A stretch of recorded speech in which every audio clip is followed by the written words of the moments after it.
Assalamualaikum warahmatullahi wabarakatuh. Perkenalkan, nama saya Sandy Eka Aprilia, jurusan Pendidikan Agama Islam kelas F semester 1. Di sini saya akan memenuhi tugas mata kuliah psikologi dengan tema motivasi dan emosi. Kita akan membahas tentang pengertian dari motivasi dan emosi menurut beberapa tokoh. Di sini saya akan menjelaskan beberapa materi tentang motivasi dan emosi. Apa sih motivasi itu? Kita ambil dari kata motifnya dulu ya.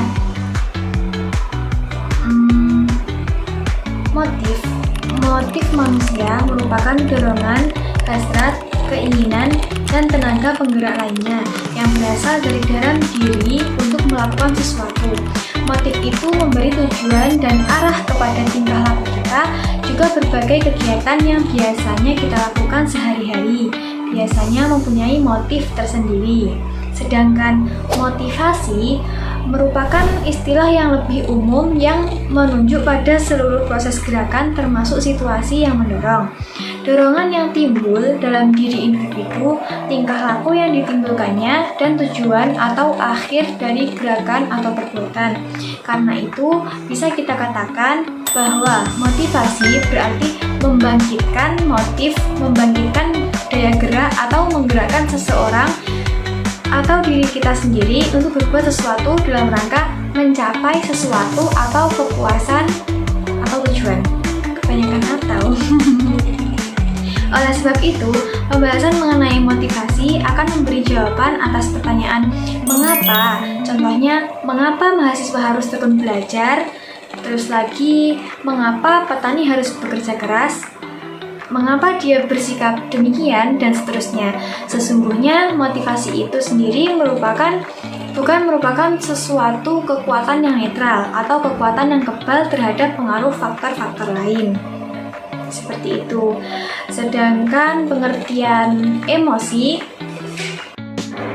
teori motivasi menurut beberapa tokoh itu ada dua ya. Yang pertama ada hierarki kebutuhan Maslow, yang kedua ada teori kebutuhan untuk berprestasi Echelon. Yang pertama, hierarki kebutuhan Maslow. Maslow berpendapat bahwa kebutuhan manusia itu sebagai pendorong atau motivator membentuk suatu hierarki atau jenjang peringkat. Menurutnya ada 5 tingkat, yaitu 5 tingkat kebutuhan manusia, yaitu fisiologis, rasa aman, cinta dan memiliki, yang keempat penghargaan, dan yang terakhir aktualisasi diri. Yang kedua ada teori kebutuhan untuk berprestasi Echelon. Teori kebutuhan untuk berprestasi, menurutnya setiap manusia memiliki dorongan dalam diri untuk mencapai hasil yang lebih baik dari sebelumnya. Dorongan inilah yang disebut sebagai kebutuhan untuk berprestasi. Seperti itu. Selanjutnya di sini kita akan membahas tentang jenis-jenis motivasi. Yang pertama, motivasi itu ada 2. Yang pertama intrinsik dan ekstrinsik. Yang intrinsik itu dorongan dari dalam diri, contohnya belajar karena ingin tahu, dan yang kedua adalah ekstrinsik atau dorongan dari luar, contohnya kita belajar karena ingin hadiah atau nilai. Misalnya kita belajar terus karena ingin mendapatkan nilai yang bagus, kita belajar karena ingin mendapatkan hadiah. Terus lanjut kita masuk ke pengertian dari emosi. Kita masuk ke pengertian emosi. Pada hakikatnya semua orang itu memiliki emosi. Dari awal bangun tidur sampai waktu malam hari, kita mengalami macam-macam pengalaman yang menimbulkan berbagai emosi pula. Contohnya pada saat makan sarapan pagi bersama keluarga, kita merasakan bahagia. Atau saat perjalanan menuju kampus, kita merasa jengkel karena perjalanan yang macet atau ibu-ibu yang nyelenong seenaknya saja.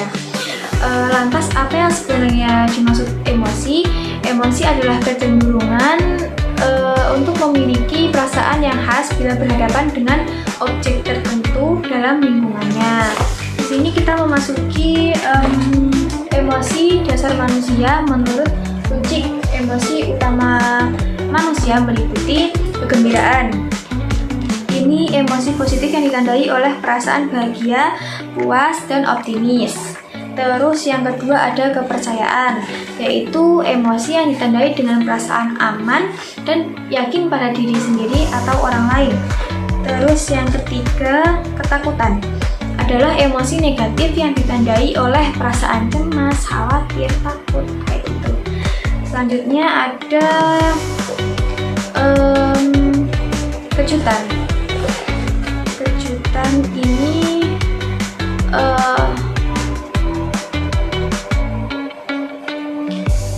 selanjutnya ada kejutan, emosi yang ditandai oleh perasaan terkejut, kaget, atau terperanjat.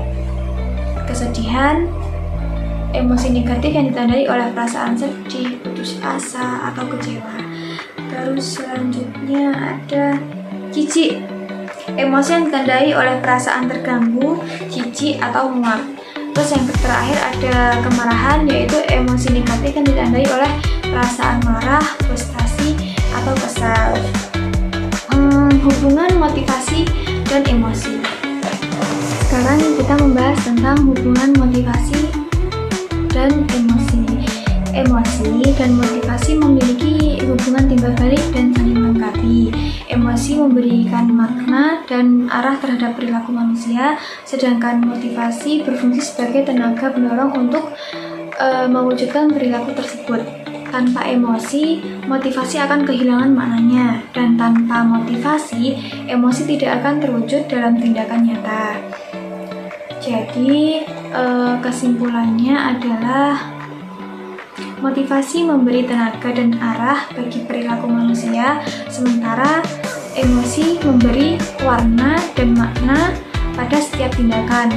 Pemahaman keduanya membantu kita mengelola diri, semangat, dan kesejahteraan emosional.